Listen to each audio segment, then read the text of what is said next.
In the first chapter, you met 5 women whose crimes tore through highways, homes, and hospitals.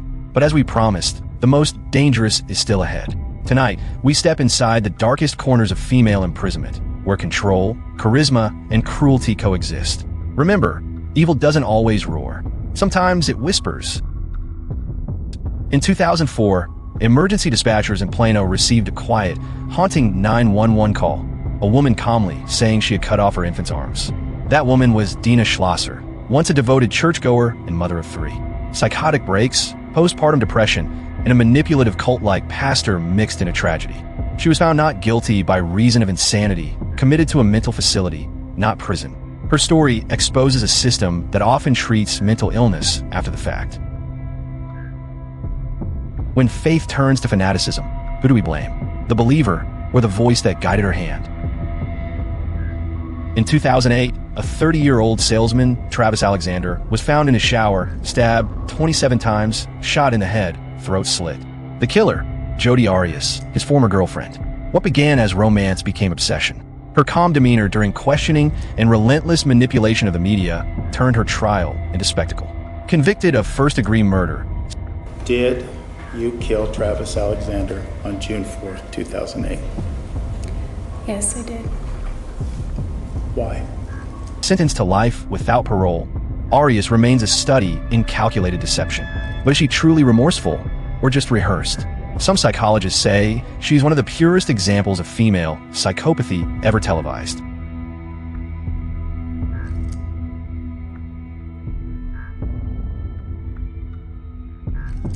At just 18, Judith Neal-Lay and her husband abducted a 13-year-old girl, tortured and murdered her. Judith's sentence was death, later commuted to life.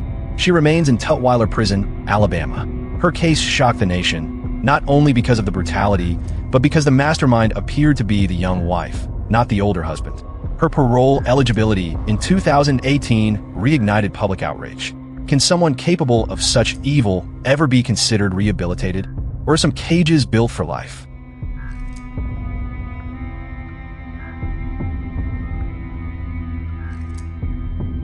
This time, the danger wasn't from a stranger, but from within the home. Claudine D.D., Blanchard-convinced doctors her daughter, Gypsy Rose, was gravely ill. Years of fabricated illness, unnecessary surgeries, and abuse followed. I don't know if this was the surgery where she got her stomach lining wrapped around her. In 2015, Gypsy conspired with an online boyfriend to kill her mother.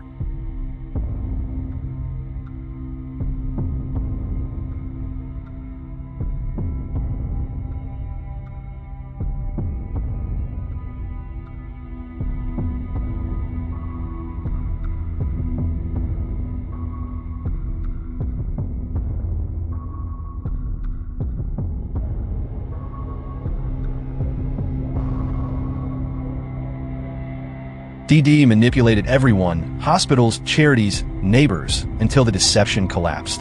Gypsy served 8 years, released 2023. DD became posthumous proof of how psychological abuse can breed crime. Was Gypsy a murderer or a survivor who finally escaped captivity? And now, the one many criminologists call the most dangerous woman ever imprisoned. Though Australian by origin, her case remains studied across U.S. prison criminology programs for sheer brutality and psychopathic control.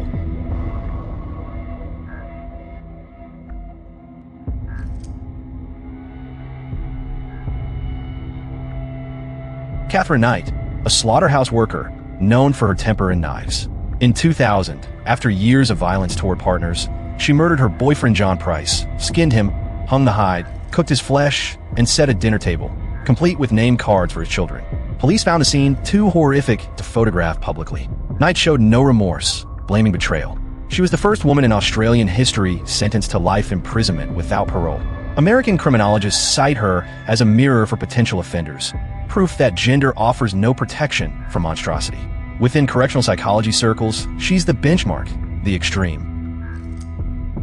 If evil had a face, would it look like yours? Like mine? Or like Catherine Knight's smile in her mugshot? From Wernos to Knight, each story forces us to confront uncomfortable truths.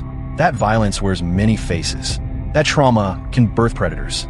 That the systems meant to protect often fail before the first scream. Yet amid all this darkness lies a haunting question. Can we ever truly understand why? Is redemption possible when horror leaves no survivors? Maybe understanding isn't about forgiveness. Maybe it's about prevention, seeing the warning signs before they reach the breaking point. If these stories disturb you, good. That discomfort reminds us to pay attention, to question, and to protect those who can't protect themselves. Subscribe to Mysterious Crime Box for more investigative stories that pierce the surface of silence. Share this documentary so others can see what happens when empathy fades and power corrupts. Because as long as danger hides behind a gentle smile, this box of mysteries will never close.